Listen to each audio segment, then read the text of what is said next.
Okay mga boss, so ito na yung isang unit natin na iponost ko nung mga 4 days ago na siguro. Hindi ko lang agad nakuha na ng video itong mga bossing. Okay, so 2018 mga boss na Hyundai Ion. So ang ganda ng pagkablo nito. So body nito mga boss, mga minimal scratches lang, mga hairline scratches lang. So wala namang major na natama ang body nito. So unat na unat din ang body nito maliban doon sa mga hairline scratches natin.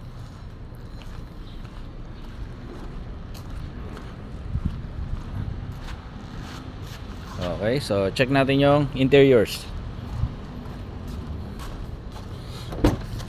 Buksan muna natin lahat.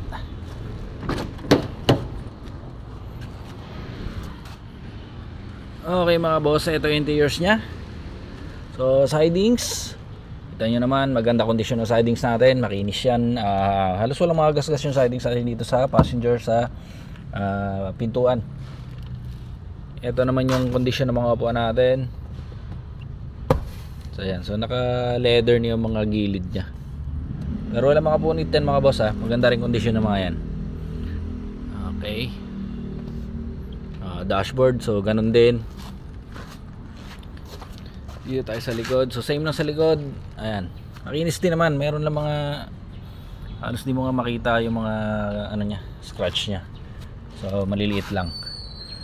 So hanggang dito yan sa likod mga boss. Ang ganda ng kondisyon ng mga upuan nito. Okay. Dito tayo sa kabila.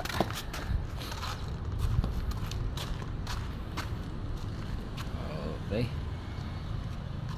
So same din to mga boss. Ganon din dito sa kabilang side natin. Ceiling din pala nito mga boss.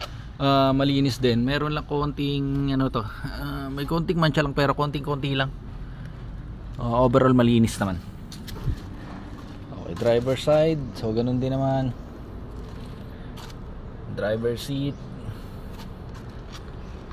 Okay, so dashboard. So maganda kondisyon ng dashboard dito mga boss. Walang gasgas, walang mga basag, walang kahit ano yan.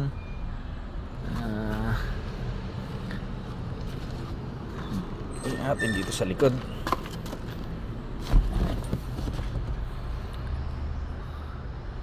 Ayan. So may ano to mga boss may nilagay ng dashcam, kaya lang tinanggal yung dashcam niya mismo. Pero yung camera nito sa likod, yung connected sa dashcam, nandito pa. Ayan.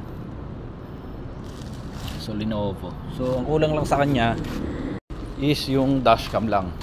Pero yung wiring siya nandito pa. So ikakabitan nyo na lang to. Okay, so ayan mga boss, 2018 na Hyundai Ion, manual transmission, Android na to mga bossing. 29,000 plus lang ang milyahe nito. So nakita nyo naman yung condition ng body, pati yung sa interiors natin, goods na goods pa yan. Okay, so may mga katanungan kayo regarding dito sa unit natin mga boss, pwede kayo mag-iwan ng mensahe dyan sa comment section. Mag-iwan na rin ako ng contact number dyan sa description. So check nyo na lang, ilalatag ko na rin lahat ng detalye, yung iba pang detalye ng unit natin. Okay, so interesado kayo mga boss, kayo nang bahala. Nandyan na lahat sa description yung detalye ng unit natin, pati yung mga contact number na pwede nyo tawagan. Okay, good day.